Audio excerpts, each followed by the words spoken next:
Started the business over 35 years ago. A lot has changed over the years, but one thing still remains the same. Our passion for fixing cars. With a team of over 12 men and women, they work day in and day out to provide us the best quality service possible. From light and heavy duty vehicle repairs and maintenance work, diagnostics and racing transmissions, performance parts and Jeep upgrades, automotive detailing, used car sales, and towing through our sister company, AC Towing. Our team has the knowledge and understanding to solve all your vehicle needs while putting your mind at ease. Experience the Ogilvie difference. It's worth the drive.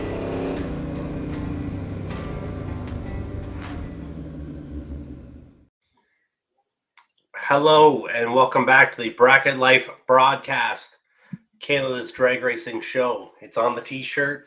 It's got to be true. Absolutely. Brandon, absolutely. Brandon here again, as always, with my, I don't know what to, I was going to say lovely partner, Andrew Stirk. That's just what came to mind. I'll take that. I've been called worse. So. Yeah, it's decent, right? It's not Yeah, bad. oh yeah. No, it's not a bad thing to call you. It's just, but yeah, that's how it went. That's how we start the show off. Andrew, how we doing tonight? Can't complain. Don't have my podcast shirt on. I got it packed in the bags already to take off on Thursday. So, because you're gonna have you gotta have at least half of your closet loaded up for the road trip you're about to dive into. I didn't realize 11 days. And unlike the 11 days in Ottawa where there was a washing machine in the middle because we went to town, there's nothing but road here. So yeah, the closet is packed up. I'm just living off of whatever's left. Some nice DSE shirts and whatnot. So yeah. Just grab a handful of them and away we go. That's it. There'll be shirts on sale everywhere you go to anyway. Well, that's the flip side, right? Get to the track. How many shirts do you need? How many days am I going to be here? 5? Well, I guess I need 5 shirts. So well, you answered your own question, my friend, right? That's it. So before we officially kick off the show, I want to start by thanking our sponsor, Ogilvie's Auto and Fleet Service. It is, what do you think, 200 meters, I guess, behind me? That's a fair assumption, thereabouts. Yeah. Not sure about behind or beside, but 200 meters in some direction. But yeah, to my behind me a little bit to the right. There you go. But yeah, it's over there. It's in that general area. So Ogilvie's Auto and Fleet Service, located in Jasper, Ontario, Canada, not only fix all light and heavy duty vehicles, also a dealer for FTI Performance, Jones Transmission Pumps, K&R Performance Engineering, Portatree, and Race Star Wheels. Those are our official partners to this point, but whatever you need, we can get it, right? I've bought them. Sticky Mickeys. You had the only ones I could get my hands on. Absolutely. Absolutely. We've sold, how many sets? I think we went through 2 sets this week. We had some racers drop the wheels off. We mounted, balanced them here at the shop, got them set up, and then getting them back out to the track this weekend. So yeah, load it up. Visit the website, ogilviesauto.com for more information. Got any questions, go to the Facebook page, Instagram page, send me a message, whatever. Any questions you have, lots of parts, availability, everything we have, we'll keep you updated on whatever deals we have moving forward. So, yeah. Thanks to Ogilvie's, Mike and Vic supporting the show. They don't really have much of a choice. I'm in they're just outside the other side of the wall, watch TV, and I'm doing this. So in their kind of living room area. But just so several meters in a different direction from the shop. Right? Exactly. There's Ogilvie's everywhere around here, everywhere that I look.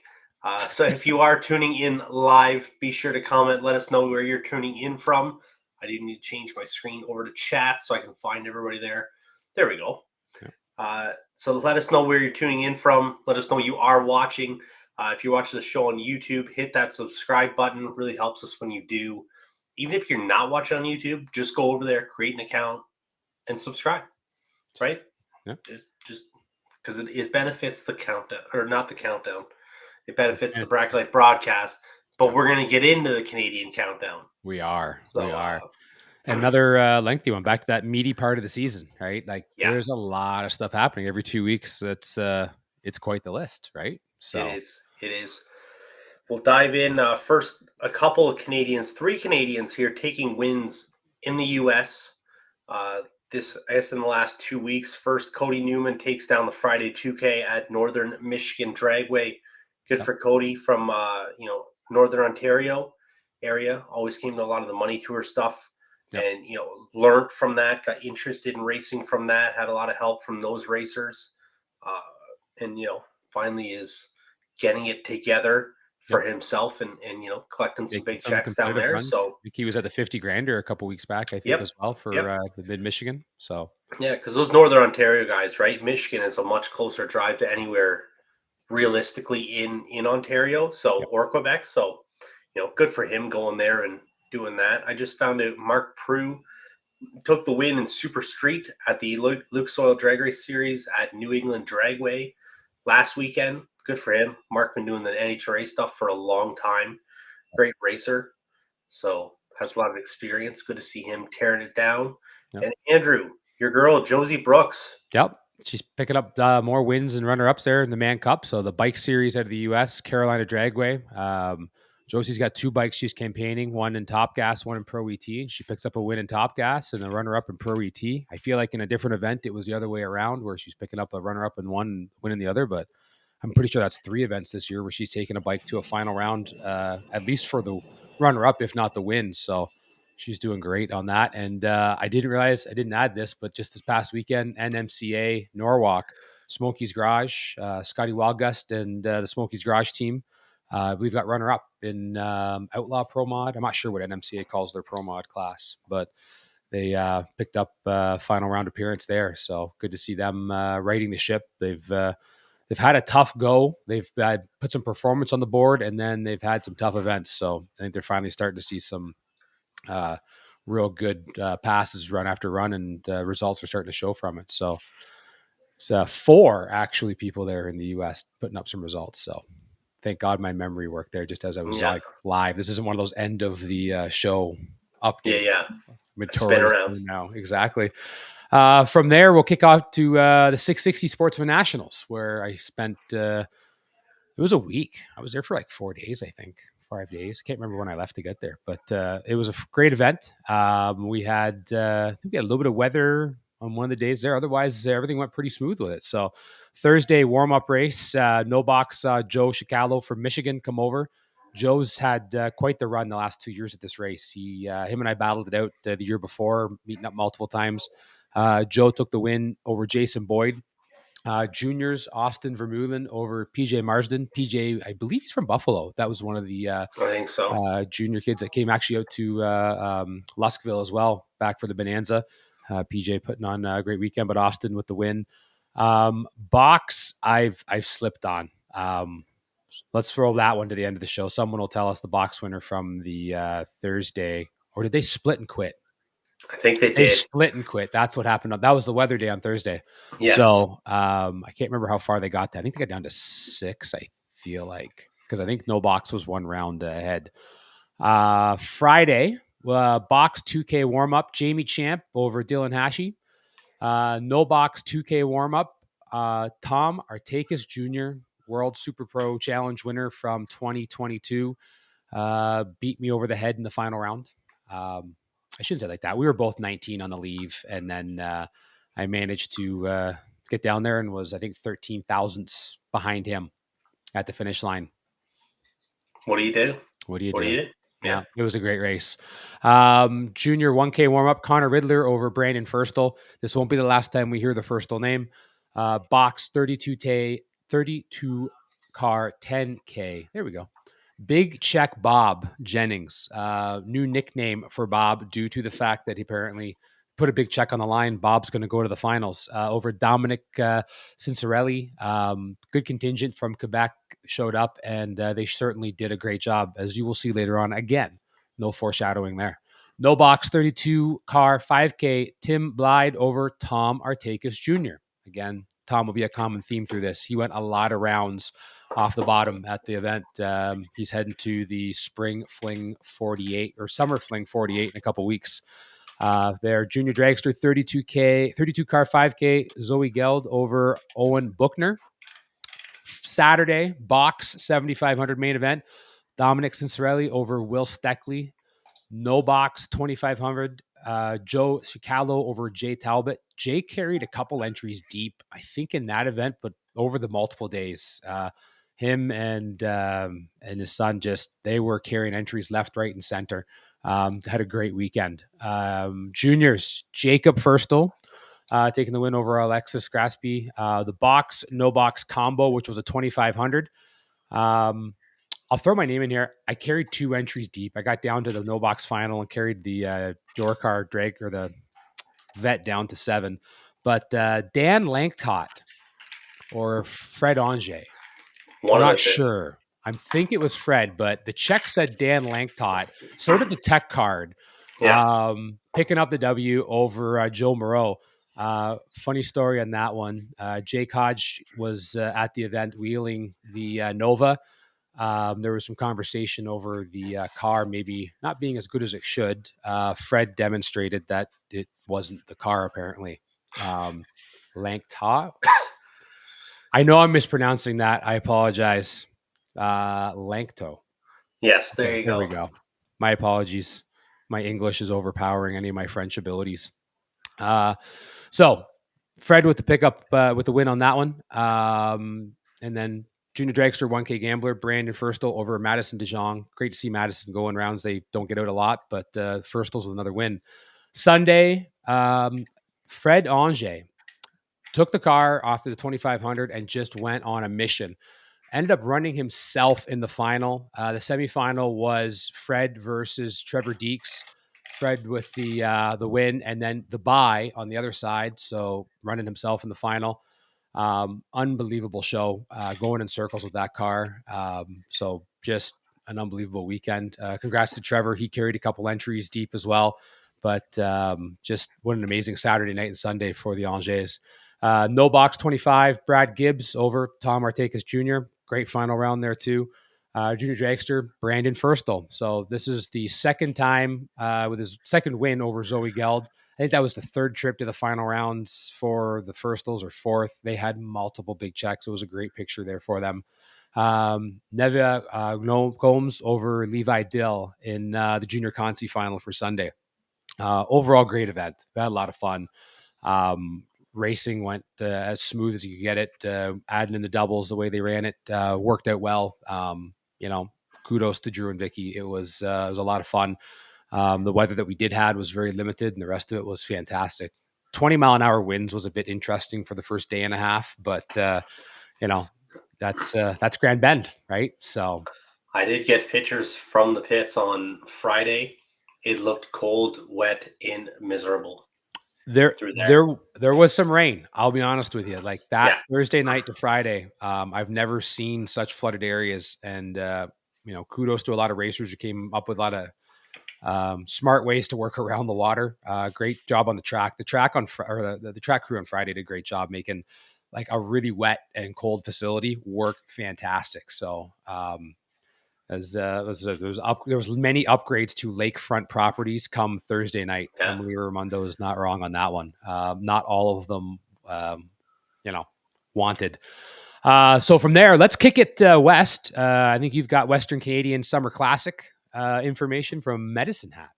Yes, absolutely. Travis finished off the Classic Series, his 3 events.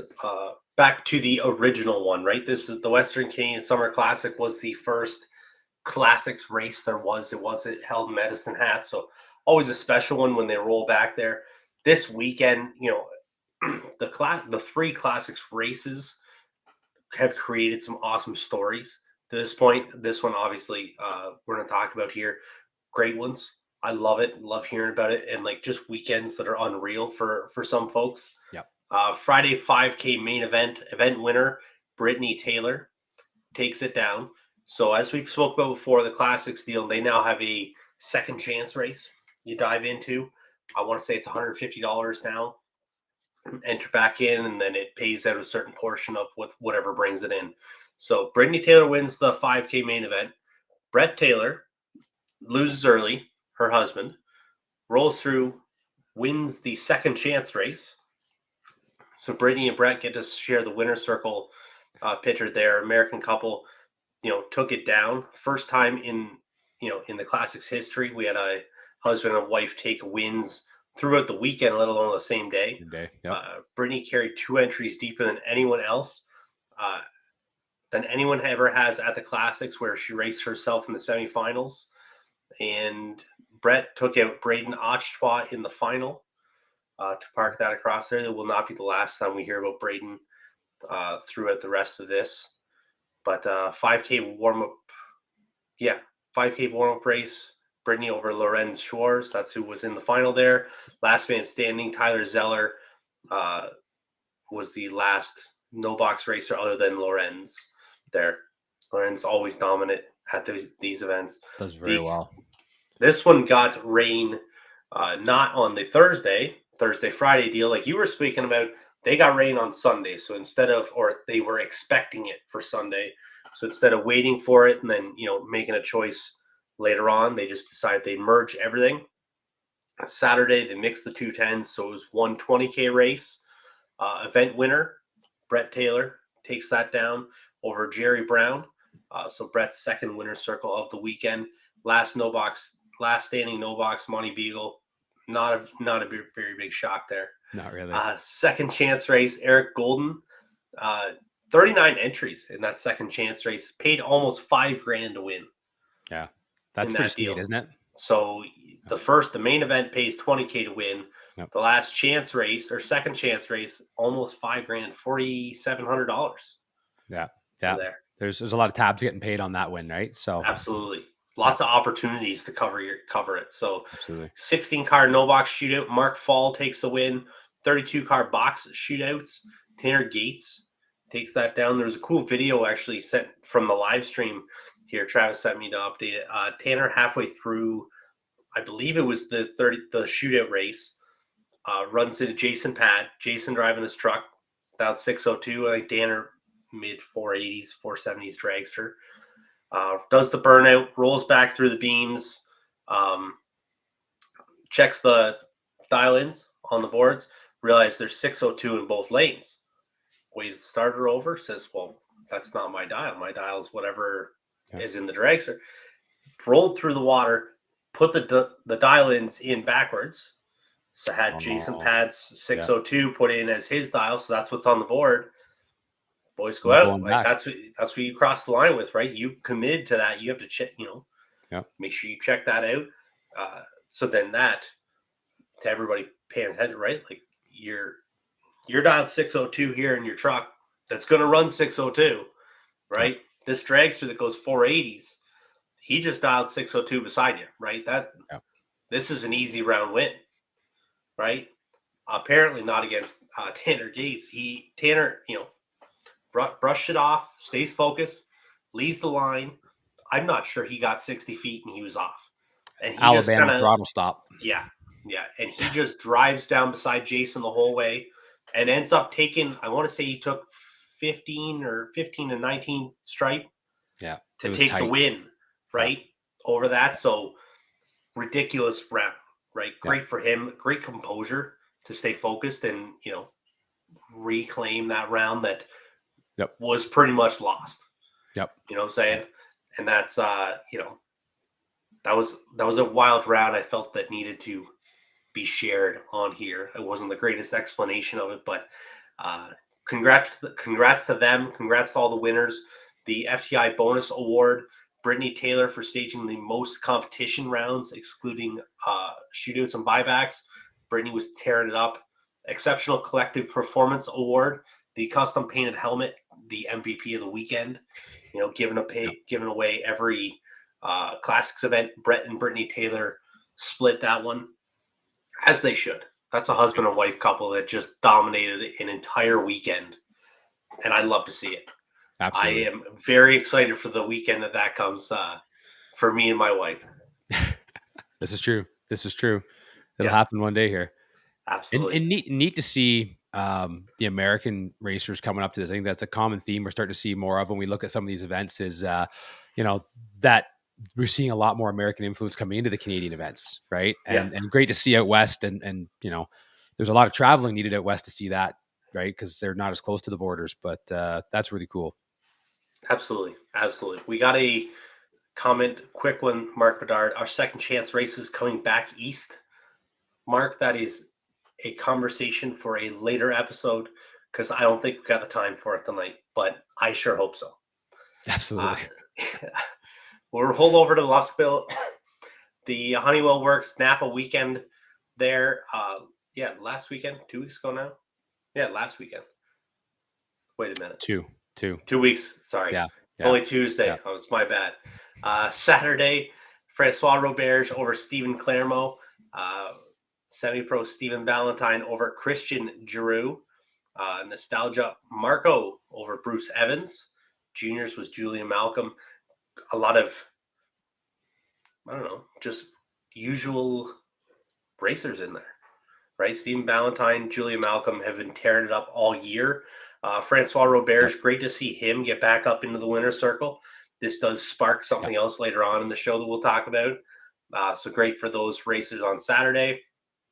Well, Sunday, it kind of hits the winner's circle twice in one weekend anyway. Kind of does. But He kind of does. right? Exactly. Yeah. That's Sunday, Super Pro winner, Randy Belfoy over Kyle Jessup. Randy Belfoy is driving Francois Roberge's car. Randy had a mishap with a drive shaft, hurt the back of the dragster, right? Had some U-joints fail and whatever, right? Happens at the bracket. Roberge had hurt his engine that same day. They took Randy's engine, put it in Francois's car. Randy's been driving that for a couple weeks. So Randy puts it in the winner's circle on Sunday. So really, there was a Roberge car in both.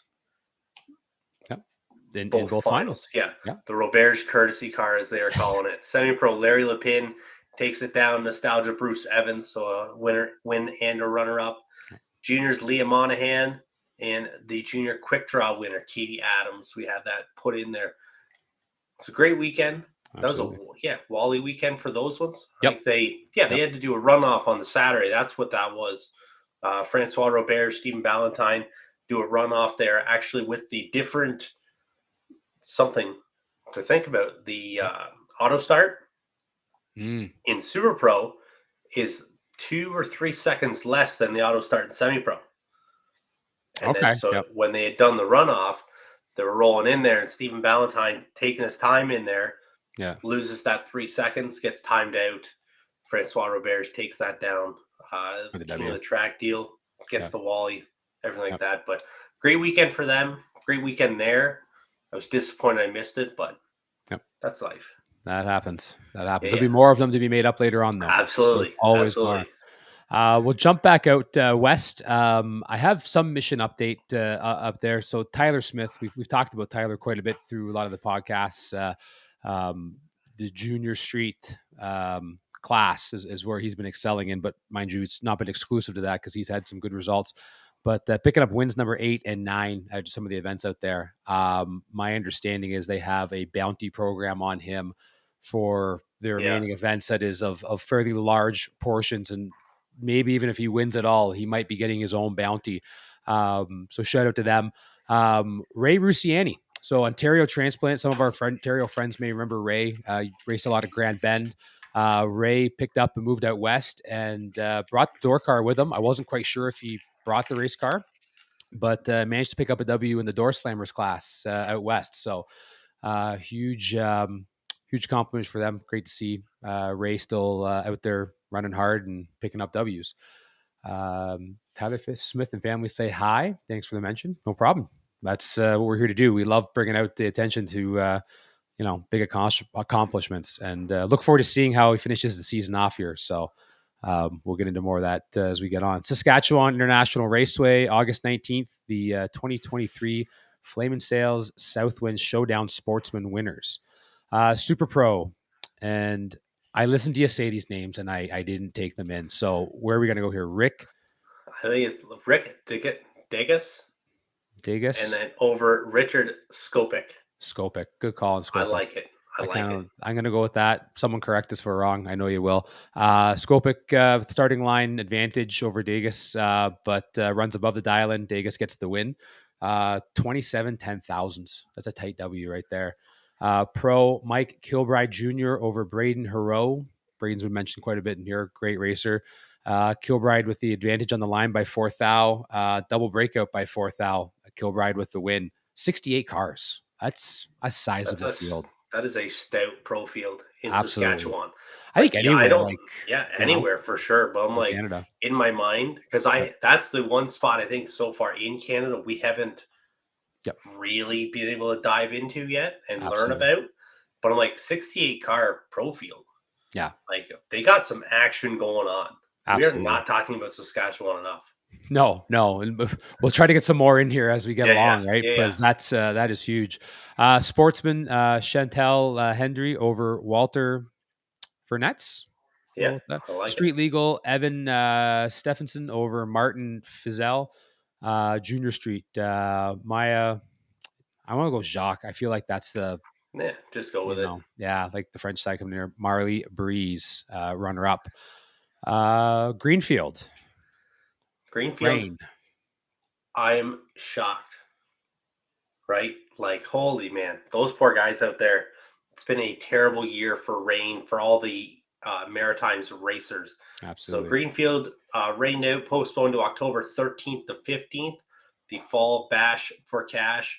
Box and no box paying $3,000 to win on Saturday. Got that update. Naperville last weekend, Naperville Dragway in Quebec, last weekend ran a 10K race. I'm not totally sure what all went on. We didn't get all the result. I know Saturday it rained midway through the event. Yep. Sunday they finished it. Looked like they finished it late. That was a pro mod deal. Yes. That was going on there. Francois Roberge takes down the 10K win. So good for him. That was a late pitcher. Not very many Sunday night pitchers yet at Naperville are in the dark. That pitcher was in the dark. Yeah. But good for him. Francois and Eric Monahan rolling around, touring up and down the roads together, just collecting win lights. So cool and on a roll. watching them. Absolutely. On a roll. Rolling into the fall bracket, right? That's right. This is the time to get hot. Absolutely. Finish that year off strong. So roll back out to Edmonton. Yeah. So Heavy Metal Mayhem, August 26th, 27th. We've got Chevy Reeves picking up the W on, I believe that's Saturday, points race number 5, right? And then Braden. Ochitois. Yeah. Like it's not fun. I only know that one because I was out there and I got to hang out with Braden when we were there. And that's, yeah. So that's a good one. But there was a third race in there, shootout or a gambler's race of some sort. Chevy Reeves took that down as well. And Chevy Reeves was the runner-up to Braden Ochitois as well. So that's 3 races and 3 finals with 2 win lights for Chevy. And I think I saw that winner circle picture with the 2 of them in it, right? Yeah. Just all the checks. So good, great weekend for those guys. The no box bonus weekend, Shannonville. Let me whip through on a bang off Cape Breton first. Oh, I missed that. Good call. Yeah. Got that all set up. So Cape Breton did get to race last weekend or 2 weeks ago. This one, a little confusing when you listen to the results. We'll recap it after. Super Pro, the final runoff from the last race, Jason McNeil takes the win over Andrew Pearson. The box results on Saturday, Jason McNeil takes the win. So this is 2 McNeils we've got winners on. Jason takes that one. Len Nicholson, runner up there. No box, Noah Mugga over Aaron Cook. Bike sled, Donnie Kosnick over Brian Head. Junior, Brett Metcalf over Silas Bellows. Roll over to Sunday results, Super Pro class. Chris Campbell over Chris Posibon, the battle of the Chris's. Pro class, Robert Burke over Kevin McNeil. So that's a third McNeil final. Bike sled, Brian Head over Kurt Strong. That's a great weekend for Brian there. Junior dragster, Logan Roach over Connor Brown. Sportsman class, Hector McNeil over Hank Neaston. So that's 4 McNeils in a final that weekend. Not all related. I did confirm this. Not related. Okay. Yeah. No. So, and neat thing too, that's not a junior winner either. Because, right, normally, I believe it's Bryson. Bryson McNeil. Yep. Bryson's been tearing it up. Yep. Doesn't get it done at Cape Breton, but, his old man Jason takes her down twice, gets two big win lights. So, cool for them. As long as someone's leaving with a check to be able to pay for the burgers on the way home. That's it, man. That's all that matters. So, good for them. Glad they got some racing in down there at Cape Breton. Excellent. No box bonus, Shannonville, Super Pro, Chuck Fram Jr. over Jason Chatwood. That's an interesting final there because that is a points chase. I'm not sure how the points have all played out and buybacks factor in, but Chuck Fram Jr. is, before this event, was leading the points over Jason Chatwood. So, that runoff in the final is a neat, connection to how I'm sure that's going to play out large in the end of it. They had the foot brake bonus race. Jason Chatwood took that one down. So Jason doing double duty there. Nostalgia Al Senior Pro Cody Carslake. We talked about Cody a bunch here riding that bike. He's killing it lately. Street Victoria Harvey. Dan Spruill takes the win in trophy class. And Carly Parkhurst, who doubles up the weekend in juniors. She won Saturday and Sunday. Good for Carly. Excellent. Absolutely. Sunday Super Pro, Mike Legier over Ashley Kennedy. Nostalgia Brad Taylor. Wayne Sloot takes the win in pro. Aaron Felstein takes the win in street. Victoria Harvey doubles up her weekend in the trophy class. And as I said, Carly Parker's taking it down in juniors. Good for her. Carly. I believe Aaron is also part of the Harvey team. So that was That's what I was going to say. That was the Harvey return to Shannonville. Yep. They bring the clan down. Victoria, Aaron, Austin tore that place up, man. They're always all over it. They're in every class they can get into. Yep. So, always a lot of fun. And when Mark's hanging around. So it's a great group. I love it. Love hanging out with them. Fun. Absolutely. So that's a good one. I'm excited to hear more updates when the points are all done from there and see where that leaves everyone. So the live update is Fram is still ahead by 3 rounds. Perfect. I'm going to go with that on the live board update. Speaking of points, we're going to jump in to some RCSS point stocks because the season is over. Championships are decided. I don't have the working results yet because, again, Tuesday after the event, on all the results are posted. But I know there's one, and I'll throw it out right now. Kevin Batista picking up the W in Super Pro on the Sunday. Shout out to Kevin. Kevin's been working for a lot of years to pick up the win in both when it was the DSE series and then the RCSS and then any other QG events. Big win for him. Been a long time coming. So special shout out to Kevin. We'll get the rest of the winners once we kind of get those results in. But they were busy posting results, which after a championship hunt, that would be what I would be posting first because that's what everyone's looking for. So we'll roll through this really quick as the first points results of the year kind of finalized out. So quick sportsman, we're looking at Steve Firstall picking up the season championship over Tim Knight in second. Ken Grassi with picking up third. Ken's the one also organizing a lot of the Fast 16 events. That's you're going to see a Cayuga this coming weekend, which if you hadn't seen who's coming to that one, it is it's a stout looking field of quick 16 cars. Some PDRA fast cars. Yeah, like it's kind of a neat setup. So I look forward to seeing how that all shakes out. Corvo Concrete Forming Supply Super Pro. Casey Kovacs wasn't going to chase points. Told me he wasn't going to chase points. Chase some points, going to the bracket finals as a Race of Champions winner for Super Pro, picking up the W in the Super Pro class.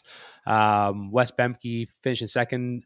Big check, Bob Jennings tied for second, coming in third with tiebreaker by the looks of it. If they paid out the points championship in a big check, I believe Bob would have won, but they do not. So that thankful to that. I'm sure Casey is thankful there was no big check. He would have appreciated one, but thankful for it. Bob would have been on that. That's the thing to watch for then. Put a big check out next year. We'll see. This could be a good experiment, right? See how this goes down. I like that. We're moving to modified. Tony Valerio on a squeaker over Greg LeBlanc, Mark Minicanon.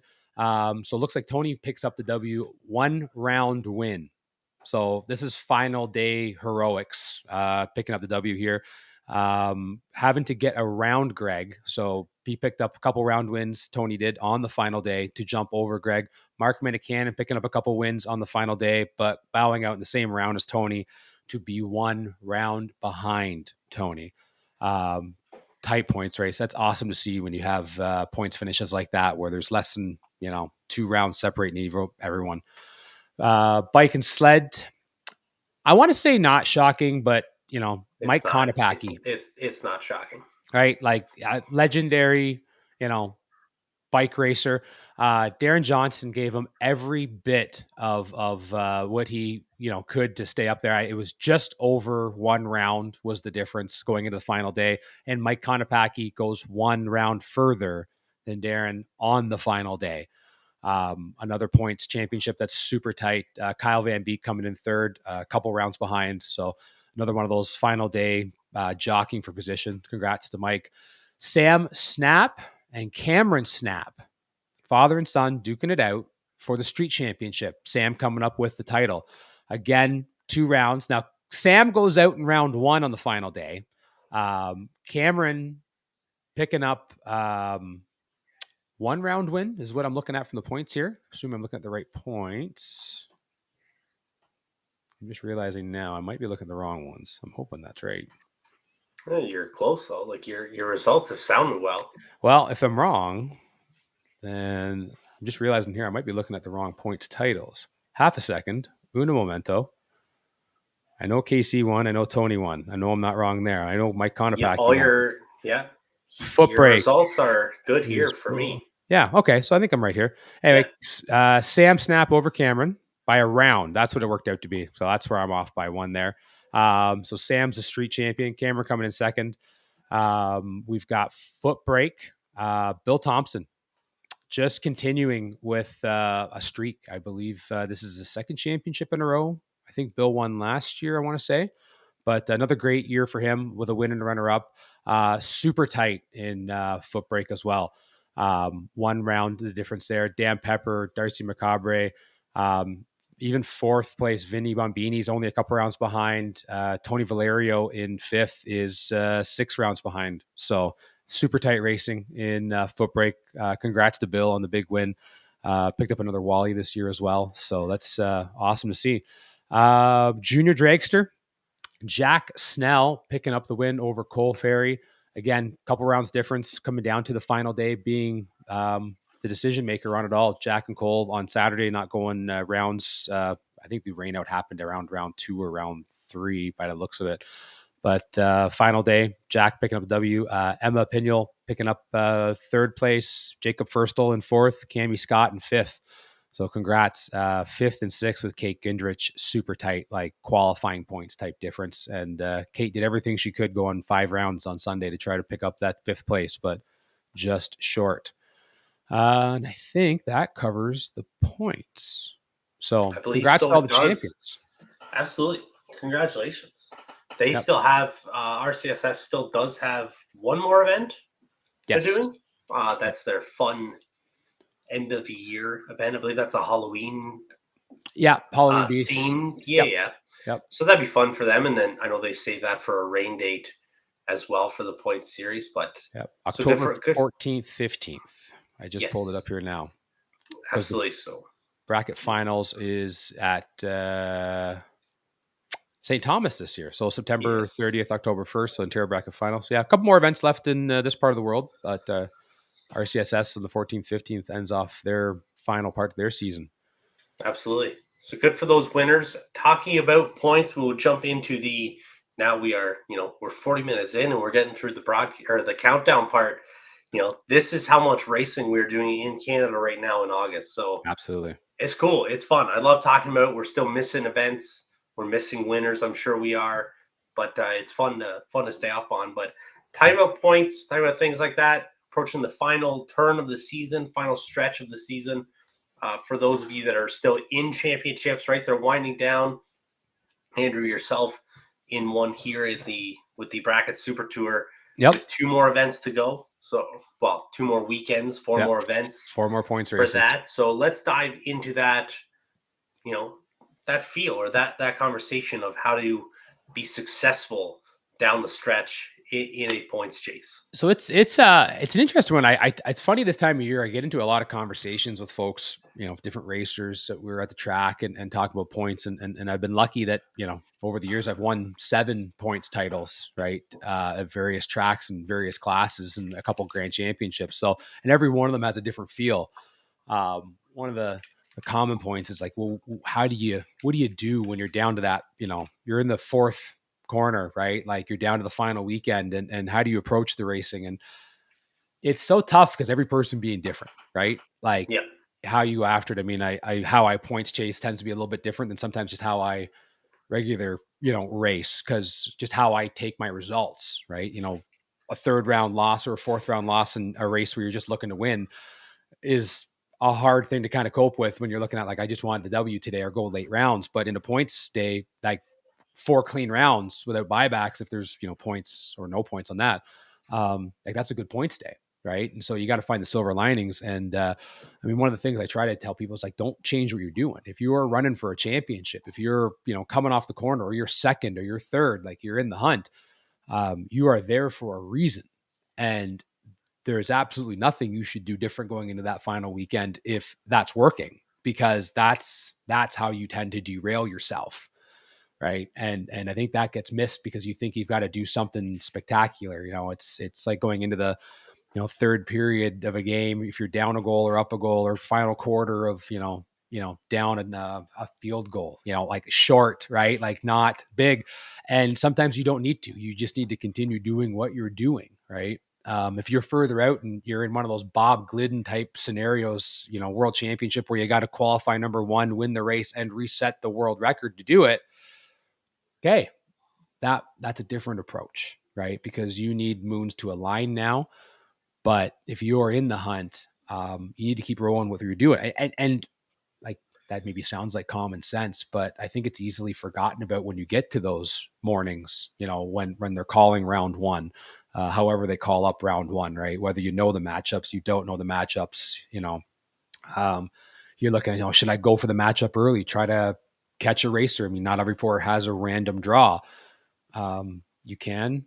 I've had it done to me, and I've tried to do it, and I've not always had luck with doing that, right? I've kind of always let the chips fall where they may, right? The key part is you need to turn on round wins. If you want to be successful, just keep lighting the lamp, right? Exactly.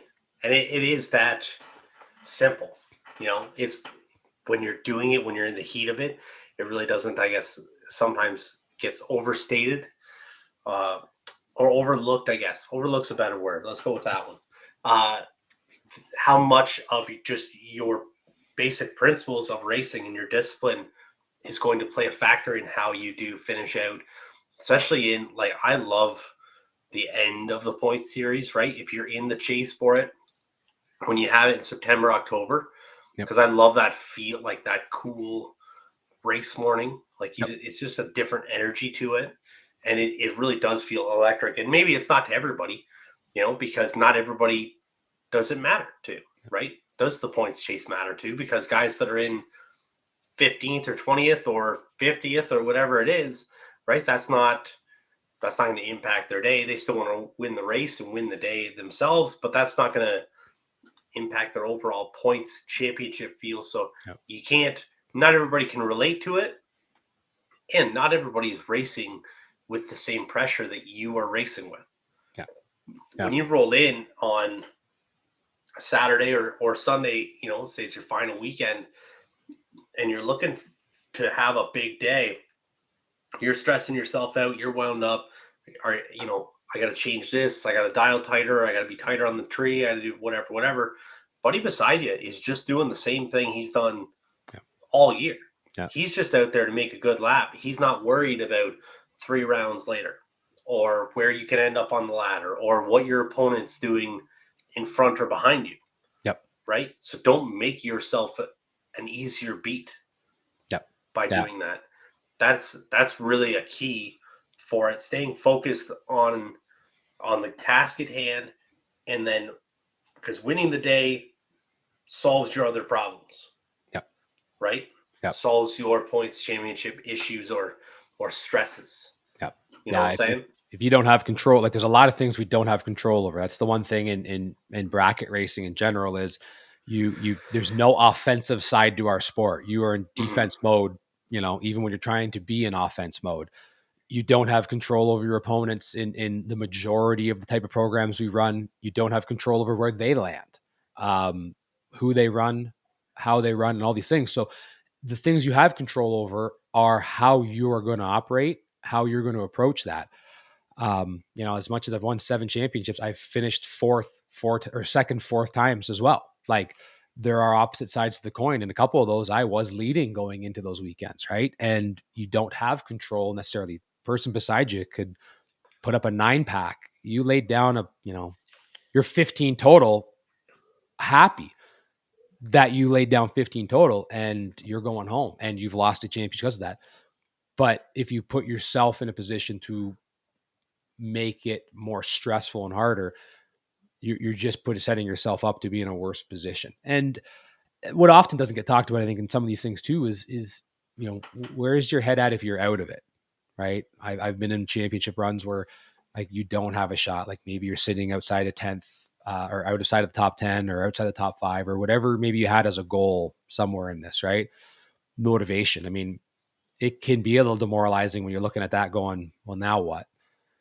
Honest to goodness, find a second goal in that last weekend. If it's, if you need that, motivation and you need something to kind of get up about, right? Find the silver lining of where you can be, right? If you're sitting 15th and 10th is achievable, well, you're hoping to be 5th, you're hoping for a championship, right? There's been lots of seasons where you're looking at something going, that was not what we were looking at all, right? Find something to grasp for. And sometimes that's enough to, get back up on the steering wheel, right? It can get a little demoralizing. Points can have that effect where, okay, well, I'm not going to win the championship. I'll go out and win the race, but you can't help but realizing you're sitting 15th, right? Yeah. And, you probably haven't lit a ton of bulbs to be in 15th to boot.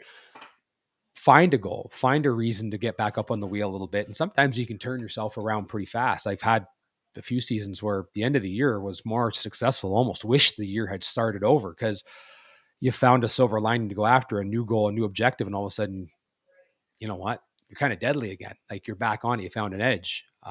Points racing can be just as difficult from one end to the other, but at the same time, it can also be a good way to get you kind of back in the saddle if you've had a year that's not necessarily been great, right?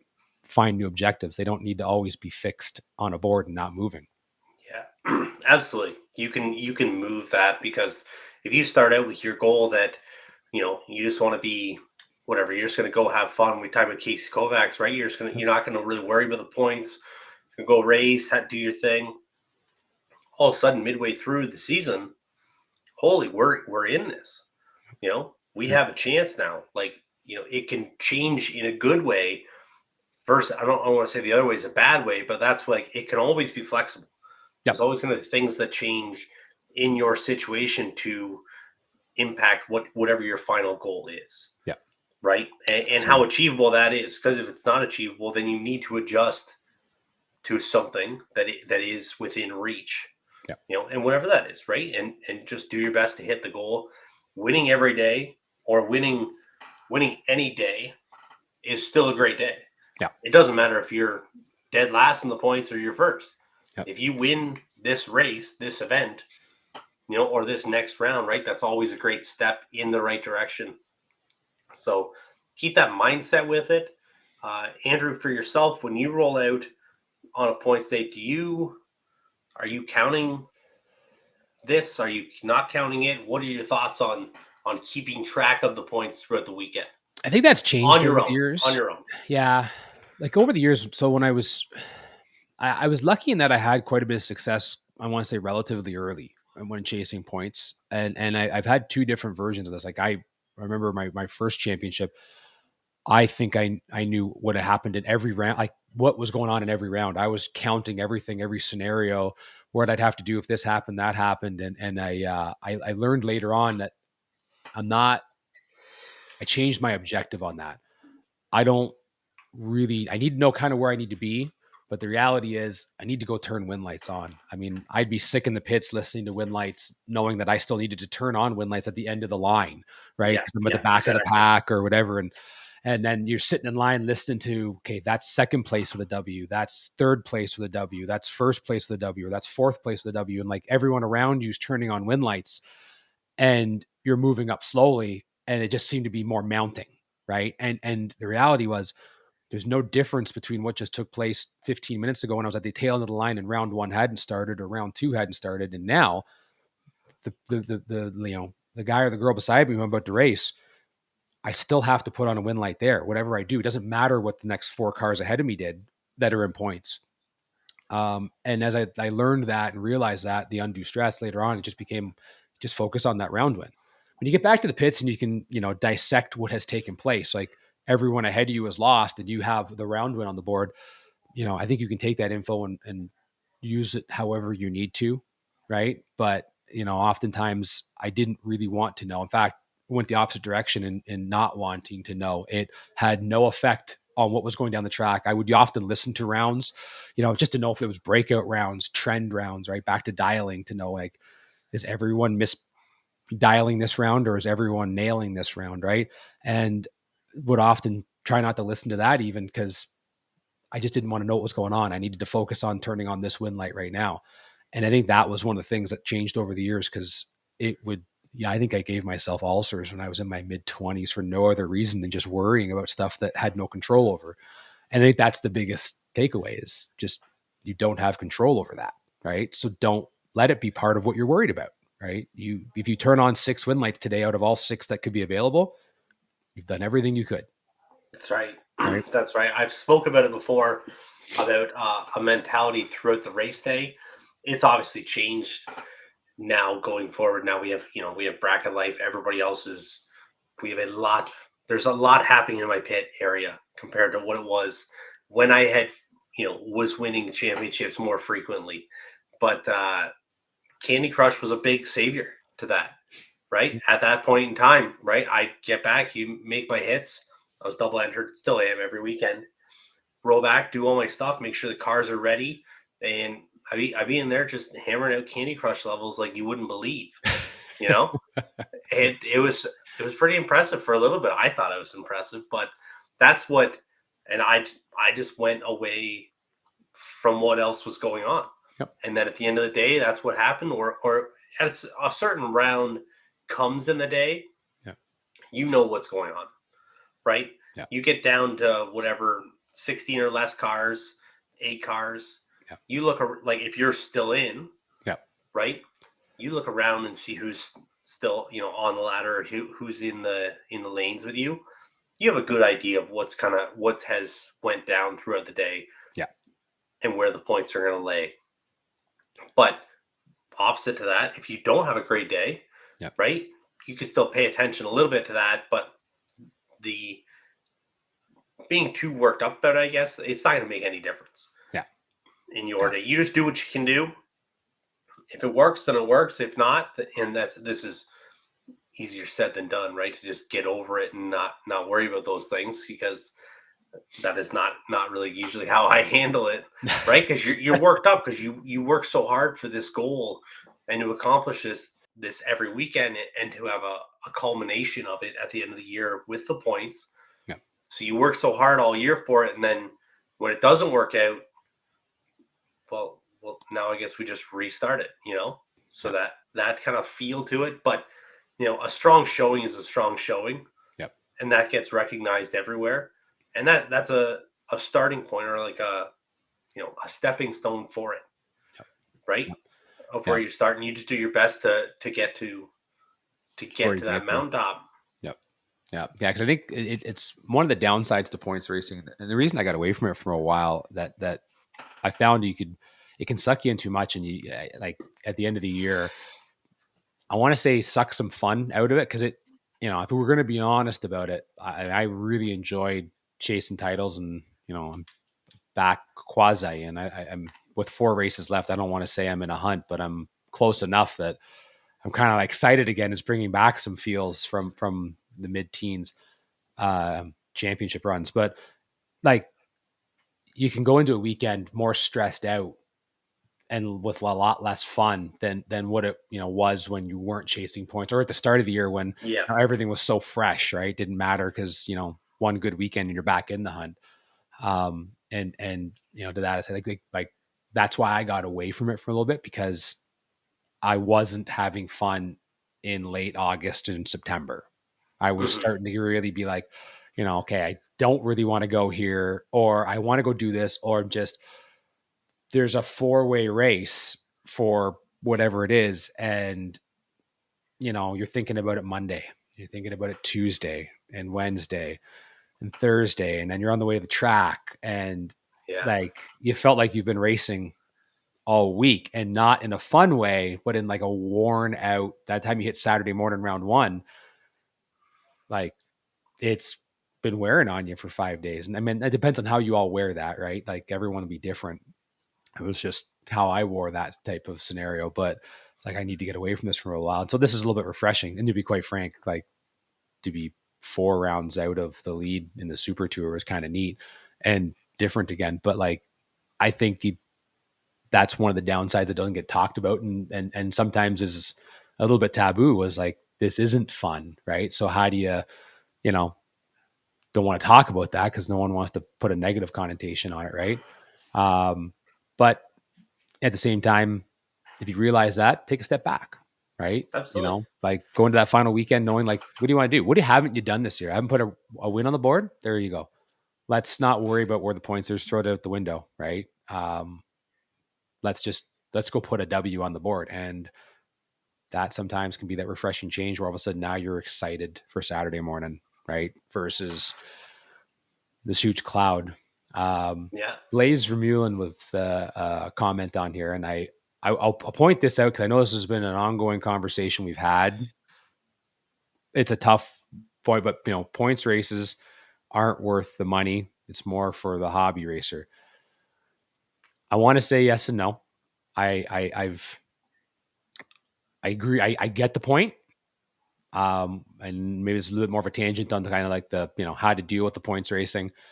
I think it depends on where you're going with this. Like we've talked a little bit about sometimes our segmented areas. Like there's point series that are in our parts of Canada that are truthfully pretty cool, like lucrative, right? In the overall Yep. picture, there's other sections where it's not. I think that's maybe an aspect here that maybe we haven't touched on as far as like how you go into that final weekend. I mean, I've been very privileged to run for some stuff that's been quite lucrative, and I've run for stuff that I think I'm getting a trophy. Like Yeah. I'm Yeah. hoping, right? Like a plaque with my name on it. And that certainly weighs in on all this too, right? Like there's an angle off this that what's it worth, right? That can be, I mean, you ever went to a final weekend and there's a points championship worth, $2, $3, $4, $5,000 in cash and prizes. It's a lot of pressure, right? I mean, Absolutely. not much different than rolling into a $5,000 now when you think about it, right? But Hmm. I think that weighs in on a lot of things too. And that's for that point, right? Because it is a great point. I've argued on both sides of those. We did have great. I you lose my train of thought. Robert's comments. Thanks for the advice.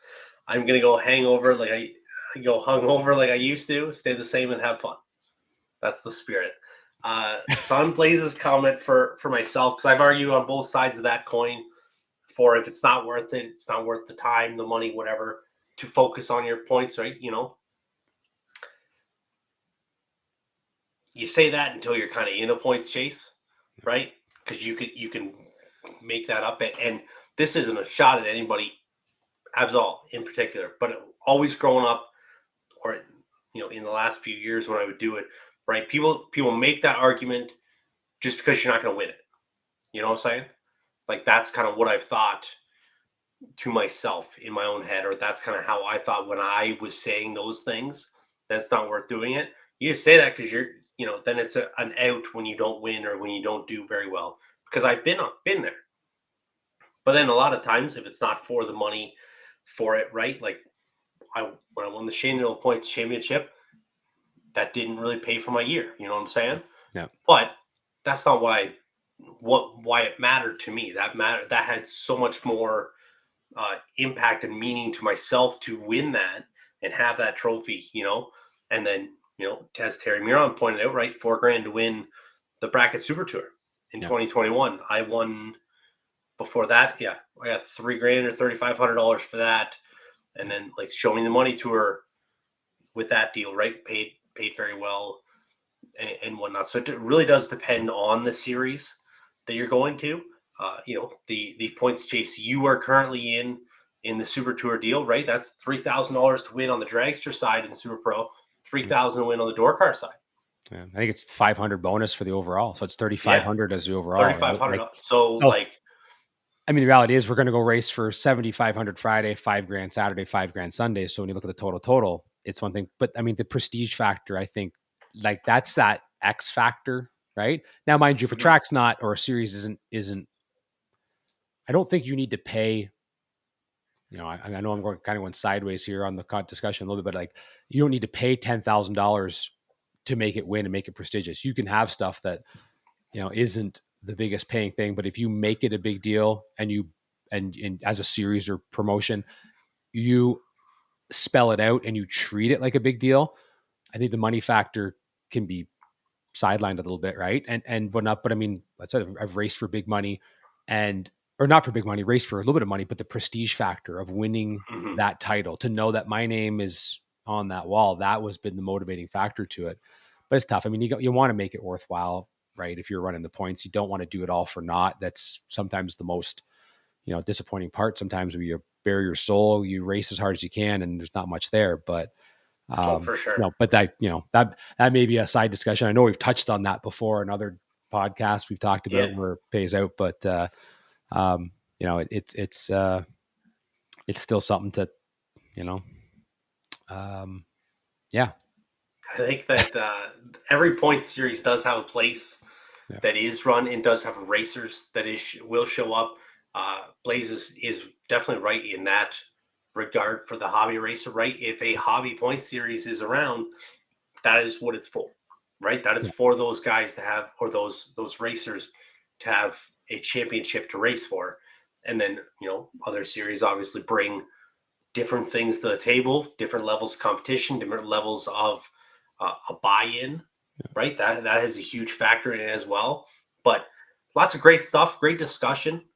Yep. So that's something that, you know, we'll mark this down. We'll bring this back up in the wintertime when we're all really just sitting around and doing nothing. Don't have 30 minutes of results, right? Yeah, like... exactly. Exactly. But great show. Thanks for everybody for, you know, staying with us, tuning in, checking it out. I know everybody's busy. This weekend coming up, fall bracket Super Tour race, Luskville Dragway. We got a lot of fast cars going to Toronto Motorsports Park. Both Grand Bend and Cayuga have. Yep. They got Pro Sportsman at Grand Bend with there's Nitro, there's Jets. I know Cayuga's got the same billing with a similar Quick 16. Both if you're big money, if you're fast bracket racing in Ontario, you got two options there. What else do we got going on? I'm sure there's a lot going on. There's a bunch. We don't have it. I don't have it wrote down here, mainly because I'm not going. So that's why I'm not really paying attention to it. But, you know, I wish everybody luck for this upcoming weekend and the 2 weeks coming, or, you know, for the next 2 weekends. Everyone in your point series, you know, good luck on all that for everyone. Stay focused, pay attention to it, send us your results. Let us know for the big weekends, people that need to be shouted out, people that deserve to be talked about. I believe we're not 100% yet on this, but we might take a couple of September shows off. There's a lot going on here, you know, behind the scenes with it. So we'll see. We'll see how it goes, and go from there. But yeah. Anything else to finish off with, Andrew? I think that's it. Just excited to hit the road here on Thursday for a big little tour here, heading to Luskville and then going from Luskville to Columbus, Ohio, with a lot of Canadians too going. I keep talking to Paul Henderson today. So the Hendersons are looking to head to Columbus. Drew Buchner's heading there. I was on the phone with Trevor Deeks. Deeks was asking about some places to stop and freshwater type stuff. So it sounds like he got talked into going. I was going to say your boy Terrible Teddy rolling down. Oh, yeah. We're rolling out of Luskville together. Jay Bellew, Kevin Poitras heading from Luskville as well. The Summer Fling's going to be Canoe Wicked. There's going to be a little Canada there. Like, let's see somebody else take it down. That would be fun. We have Matt Gospel started off, right, with a big win this year. So let's Upper Laura going. I think Matt's going as well. I want to say I heard that. So I believe Matt has to be there now. You know what I'm saying? I would believe so at this point. I would say, barring a work schedule conflict, right, of some sort that we can't control. But all right, guys. Well, Thank you very much, Andrew. Good luck. Good luck to everybody else paying, doing all that. Thanks, Ogilvie's Auto and Fleet, supporting the show. Like I said, like, subscribe, follow, everything like that. Pay attention to Bracket Life because, I like it. And I think that we try and celebrate cool Canadian bracket racing. Always. It's fun. All right. Thank you guys very much. Thank you, Andrew. We'll talk to you guys all again soon. Started the business over 35 years ago. A lot has changed over the years, but one thing still remains the same. Our passion for fixing cars. With a team of over 12 men and women, they work day in and day out to provide us the best quality service possible. From light and heavy duty vehicle repairs and maintenance work. Diagnostics and racing transmissions. Performance parts and Jeep upgrades. Automotive detailing. used car sales, and towing through our sister company, AC Towing. Our team has the knowledge and understanding to solve all your vehicle needs while putting your mind at ease. Experience the Ogilvie difference. It's worth the drive.